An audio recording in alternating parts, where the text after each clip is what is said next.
Comme je vous le disais tout à l'heure, j'ai choisi ce matin un thème honoré.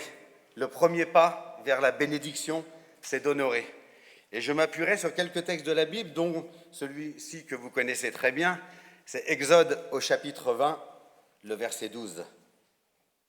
Honore ton père et ta mère, afin que tes jours se prolongent dans le pays que l'Éternel, ton Dieu, te donne. Frères et sœurs, chers amis, Dieu est un Dieu de bénédiction. Nous prions souvent pour être bénis, pour prospérer, pour avancer et pour réussir. Mais Dieu nous montre que parfois, la bénédiction commence par un pas simple, un pas d'obéissance. Donc dans les 10 commandements, Dieu déclare « Honore ton père et ta mère, afin que tes jours se prolongent dans le pays que l'Éternel, ton Dieu, te donne. » C'est le premier commandement accompagné d'une promesse. Autrement dit, l'honneur est un point de départ pour la bénédiction. Aujourd'hui, nous allons voir comment honorer ses parents est le premier pas vers une vie bénie. Comment le faire concrètement et comment vivre ce commandement même quand cela n'est pas facile. Alors, que signifie le mot « honorer » ? Le mot hébreu utilisé est ici « kabed » qui signifie « donner du poids, accorder de la valeur, traiter avec respect et considération ». Honorer ne signifie pas dire que nos parents sont parfaits. Honorer ne signifie pas être d'accord avec tout. Honorer signifie reconnaître que Dieu leur a confié un rôle unique dans notre vie. Dans Ephésiens, au chapitre 6 et au verset 23, nous lisons, au chapitre 6 et versets 2 et 3, nous lisons « Honore ton père et ta mère, afin que tu sois heureux et que tu vives longtemps sur la terre. » L'honneur, c'est la base de la famille et de la société. La famille, c'est la première école de la vie. C'est là qu'on apprend le respect, la patience, l'écoute, mais aussi l'autorité. Quand l'honneur disparaît dans la maison, il disparaît ensuite dans la société. Dans Proverbes au chapitre 30 et au verset 11, nous lisons « Il est une génération qui maudit son père et qui ne bénit point sa mère. » Je voudrais vous raconter une petite anecdote qui est très moderne et je pense qu'il va vous parler à chacun d'entre vous. Un professeur disait, avant, les enfants appelaient leurs parents papa et maman. Aujourd'hui, certains les appellent par leur prénom et parfois avec moins de respect qu'un inconnu. Là où l'honneur disparaît, la bénédiction s'éloigne aussi. J'avais envie ce matin de vous faire partager quelques anecdotes un peu souriantes, mais que je suis certain nous avons tous vécues et qui vont parler à notre cœur. La première, je l'ai appelée le GPS parental. Avant Google Maps, il y avait papa. Papa disait toujours « Ne vous inquiétez pas, je connais la route par cœur ». Et quand toute la famille se demandait si on était perdu, il répondait sagement « Mais non, j'ai fait un détour, c'était pour éviter des embouteillages ». La morale de cette petite anecdote, c'est « Honorer, ce n'est pas attendre la perfection. Même quand nos parents se trompent, Dieu nous demande de les respecter. » La deuxième petite anecdote, je l'ai appelée « Maman avant Google ». Avant Google, il y avait maman, elle savait tout. Où étaient nos affaires, pourquoi on toussait, qu'est-ce qu'on cachait.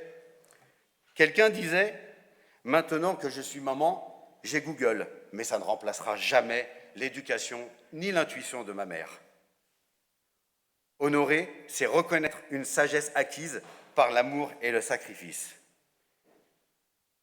La troisième, je l'appellerais la facture d'électricité. Quelqu'un racontait, quand j'étais ado, je disais « Quand je serai adulte, je ferai ce que je veux. » Puis est arrivée ma première facture d'électricité et j'ai compris pourquoi mes parents éteignaient toutes les lumières derrière moi. Souvent, on critique ce qu'on ne comprend pas ou ce qu'on comprendra plus tard. La quatrième, et qui nous concerne vraiment tous, le Wi-Fi, la nouvelle autorité. Aujourd'hui, certains enfants n'obéissent plus à la voix de leurs parents.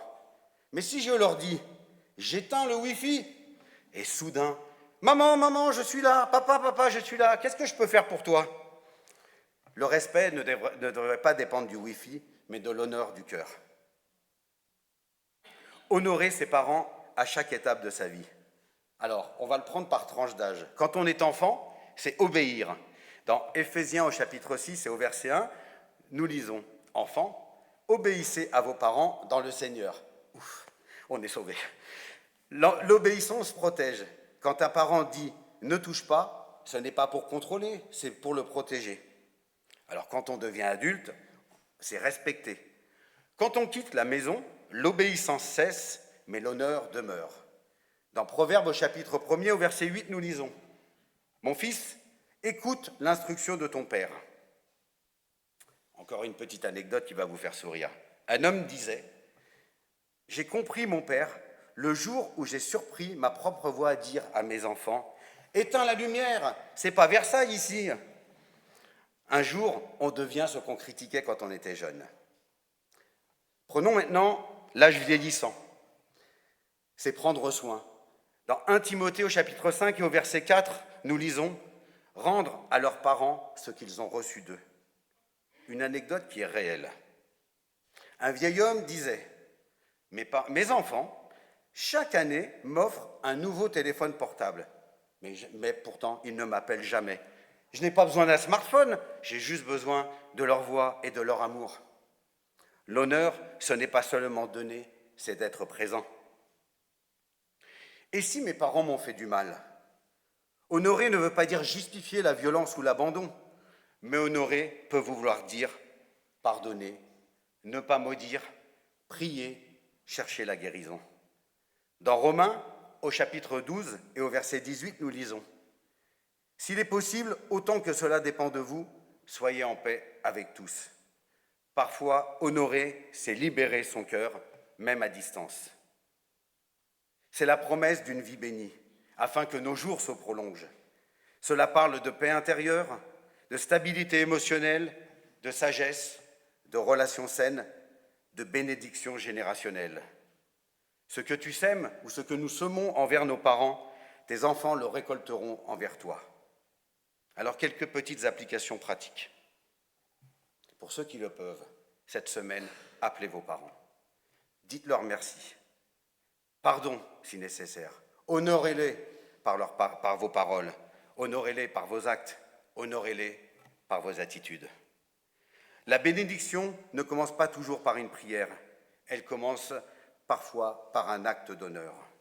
Dans Malachie, au chapitre 4 et au verset 6, nous lisons « Il ramènera le cœur des pères vers les enfants et le cœur des enfants vers leurs pères. » Le premier pas vers la bénédiction, c'est honorer. Que Dieu restaure nos familles, guérisse nos cœurs et fasse couler sa bénédiction de génération en génération. Amen. Je vais demander à Annie de nous faire un petit résumé en arménien de ce texte.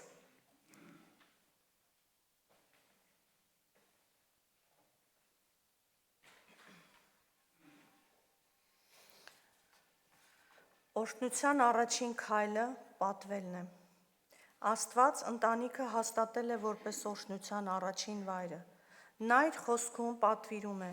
«Պատվիր քո հորը եւ մորը, որպեսզի երկար ապրես եւ քեզ լավ լինի»։ Ելից 20-րդ գլուխ 12-րդ համարում է գրված։ Ծնողներին պատվելը նշանակում է նրանց վերաբերվել հարգանքով, գնահատել նրանց զոհաբերությունները եւ ընդունել նրանց դերը մեր կյանքում։ Դա չի նշանակում, որ ծնողները կատարյալ են, բայց նշանակում է ճանաչել Աստծո սահմանած կարգը։ Երեխաների համար պատվելը արտահայտվում է հնազանդությամբ եւ հարգալից խոսքերով։ Երիտասարդների եւ մեծահասակների համար լսելով, շնորհակալ լինելով եւ հոգ տանելով ծնողների մասին։ Երբ ծնողները ծերանում են, պատվելը նշանակում է լինել ներկա, աջակցել եւ չմոռանալ նրանց։ Նույնիսկ դժվար հարաբերությունների դեպքում Աստված մեզ կոչ է անում չատել, չնսեմացնել, այլ ընտրել ներողամտությունը եւ խաղաղությունը։ Ծնողներին պատվելը բերում է խաղաղություն սրտում։